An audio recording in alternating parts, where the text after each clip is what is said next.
Ivonne Amaral Pereira, la dama suicida. Esta es la primera parte de la vida de Ivonne, la médium brasileña que escribió una gran cantidad de libros psicografiados, cargados de reminiscencias de su pasado. Es una biografía muy interesante, llena de los fenómenos que le ocurrieron y todo lo que sufrió por la ley de causa y efecto. Esta biografía está basada en su libro Recuerdos de la Mediunidad, que desde el plano espiritual la animaron a realizar y, con su ayuda e inspiración, escribió para todos nosotros, para que entendamos mejor esa ley justa que hace que nuestros actos tengan sus consecuencias.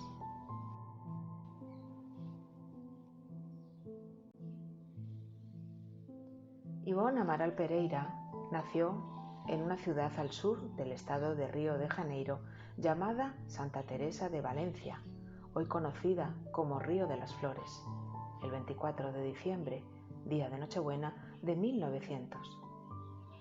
Era hija de un pequeño negociante espiritista llamado Manuel José Pereira y Elizabeth do Amaral Pereira.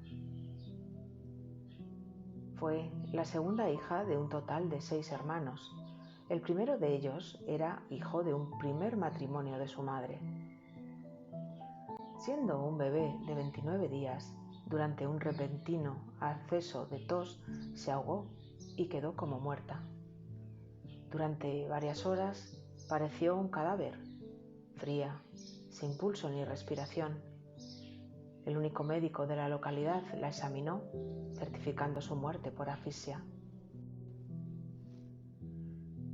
Su abuela y tías la amortajaron para el velatorio, pero Elizabeth, su madre, se opuso a que la expusieran en la sala y a que encargasen el ataúd. Pasadas 6 horas, la madre se encerró en una habitación con una vela encendida, alumbrando un cuadro de María de Nazaret. Entonces hace un rezo, una petición angustiosa, porque ella creía que su hija no había muerto, pero desconocía lo que le había pasado y, por supuesto, no quería que la enterrasen viva.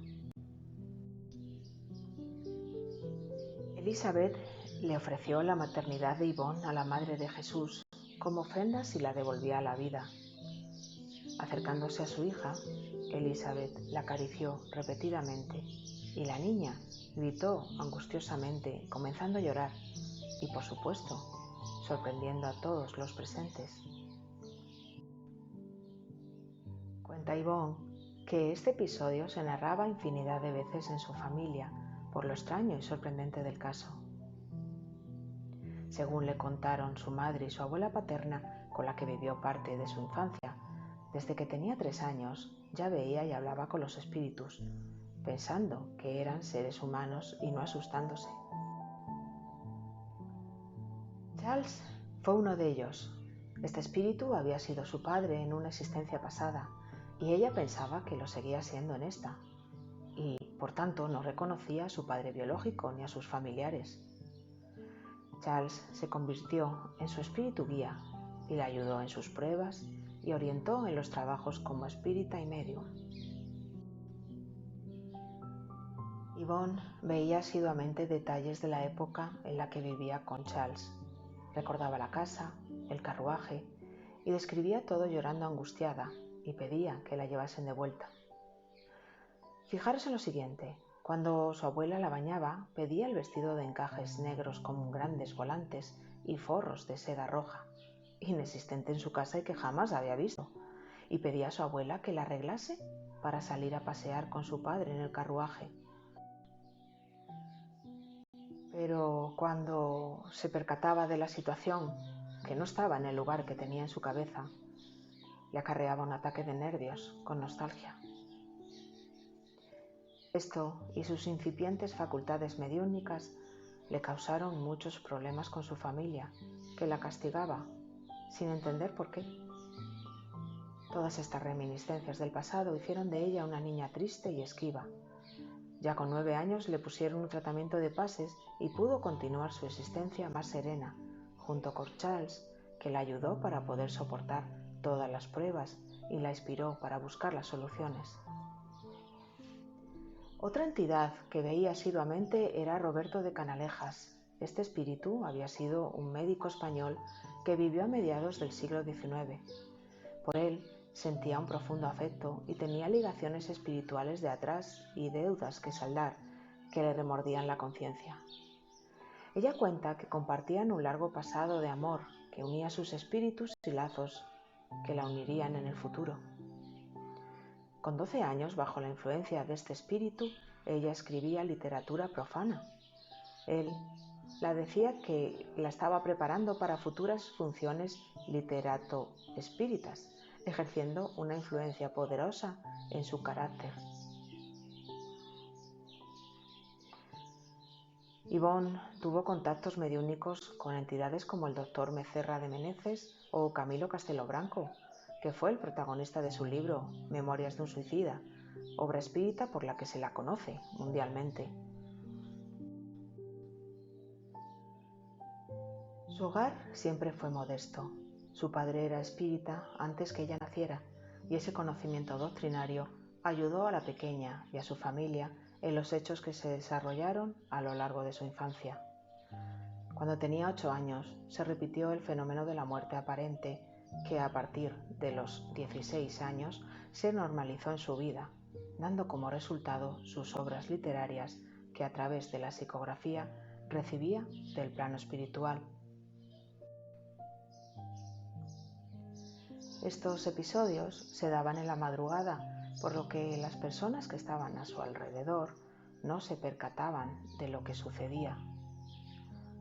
Una noche, siendo ella todavía niña, se produjo uno de estos sucesos que marcó a Ivonne para siempre.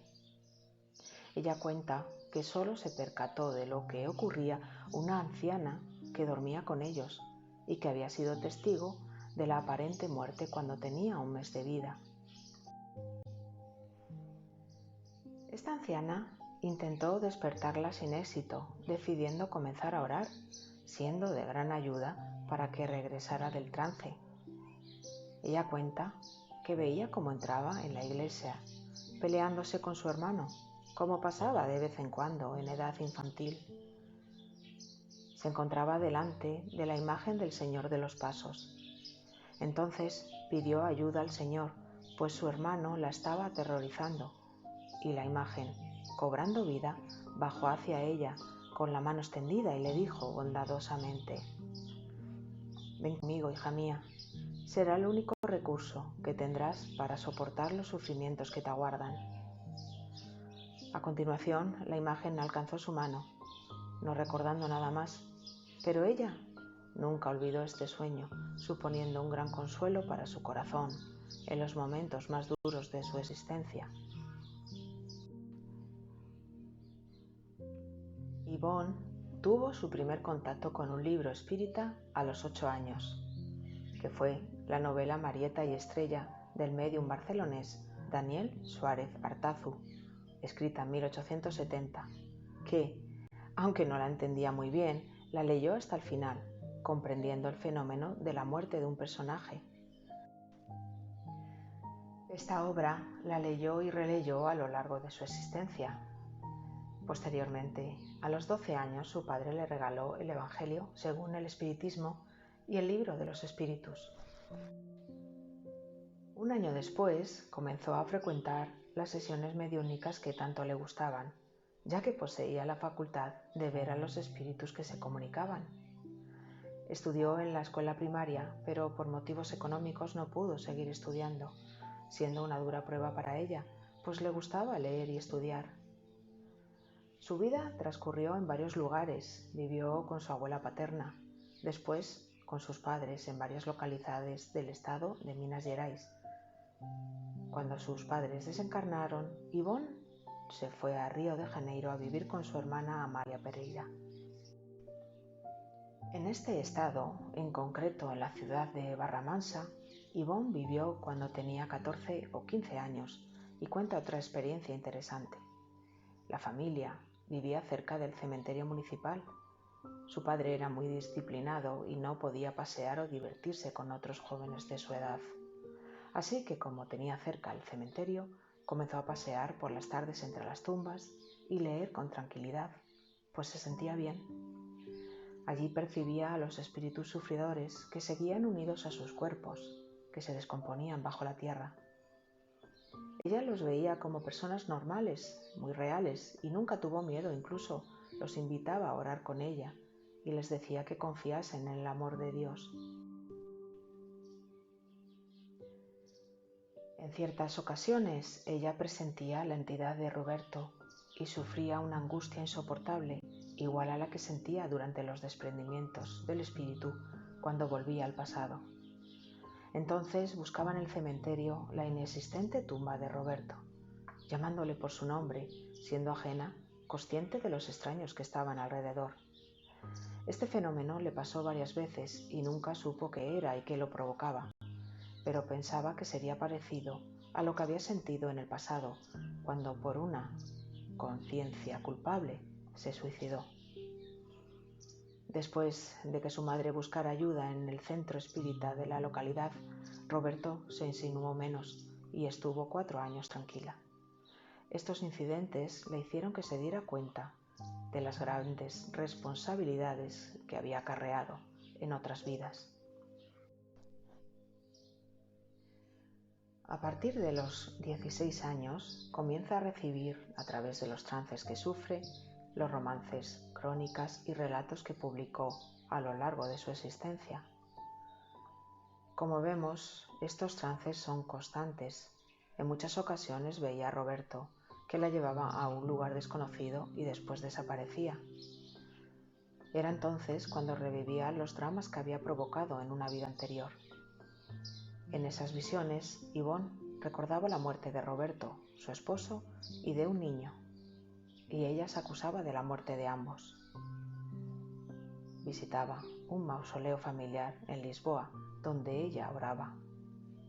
Así fue como se enteró que en esa existencia había vivido en España, que fue educada en Francia y se había suicidado en Portugal. Pero lo que ocurrió en su existencia anterior se lo mostraron en 1942. En este año, Yvonne enfermó gravemente por un shock nervioso que la mantuvo inconsciente por 2 meses. Los médicos, que no encontraron una causa para su estado, prescribieron un tratamiento para el cerebro en previsión de que se tratase de una embolia. Ella cuenta que una noche en la que se esperaba que desencarnara, despertó con gran esfuerzo y murmuró pidiendo que orasen por ella. Dijo que María de Nazaret intervino para que saliera de la gravedad de su estado. Como os dije anteriormente, en este estado revivió los graves sucesos de su vida pasada. Es posible que fuese Charles, que hiciera que los viera de nuevo y así estimular su coraje para las reparaciones que debía efectuar. Estando en este estado de coma, Yvonne recordó el siglo XIX como hija de Charles, en aquel caserón señorial que ella recordaba. Él era un noble europeo, ella una mujer que había perdido a su marido y a su hija, y que sintiéndose responsable de esas muertes estaba enloquecida por el palacio. Charles le pedía que volviera su alma a Dios, pero ella estaba en un estado próximo a la locura. Su padre, que la quería reconfortar, le decía de llevarla a América a consultar los mejores médicos. Pero Yvonne no tenía consuelo ninguno y preparó su suicidio. Para ello, alquila un carruaje que la lleva a las afueras de la ciudad, donde existía un barranco cerca del río. Escribe una nota para su padre pidiéndole perdón. Se la da al cochero, le pide que se vaya. Este, desconfiado de sus intenciones, no quería dejarla sola, pero ante su insistencia obedece y parte dejándola allí. En su cabeza solo tenía el recuerdo de su esposo, Roberto, el mismo que veía desde que era una niña, y de su hijita de 6 años. Y sin pensarlo más, se arroja al río. Ella recuerda cómo los peces del río roían su cuerpo, los veía atacándola. Posteriormente, ve cómo unos pescadores la sacan con unos ganchos enormes que atraviesan su cuerpo. Ella se ve en la orilla del río desnuda, en descomposición. Vio a Charles, su padre, que como loco, arrodillado a su lado, le pregunta por qué ha hecho eso. Ella tiene vergüenza de verse desnuda y le pide que la cubra con alguna ropa, que la lleve a casa, que no había muerto, pero no podía articular palabra. Todos la suponían muerta y lamentaban lo ocurrido, pero ella quería decirles que no era así y le aterrorizaba que la sepultasen viva. No sabía si estaba muerta o estaba loca. Como se había quitado la vida, ni el oro que tenía su padre pudo comprar el derecho a sepultarla cerca de los seres que había perdido, y fue enterrada en el campo destinado a herejes, judíos y suicidas, y Charles, su padre de luto, lloraba inconsolable. Siguiendo en ese estado, se vio perseguida por obsesores, encerrada en cavernas, donde seres deformes y oscuros la sometían a torturas, diciéndole que pararían si se unía a ellos. Ella sabía que eran espíritus de antiguos inquisidores y de sus verdugos que llevaron al más allá las tinieblas que les habían envuelto en sus encarnaciones. Dijo que aquel lugar podría ser el Valle de los Suicidas, descrito en su libro Memoria de un Suicida. Ella cuenta que cuando era pequeña se despertaba a gritos diciendo que enmascarados la torturaban y la quemaban los pies con hierros candentes. Siguiendo en el estado de coma, convive con los espíritus de su madre y abuela materna, y ella, como espíritu, ve cómo médicos espirituales la asisten y cómo someten su espíritu a una operación, porque en realidad era él el que estaba enfermo.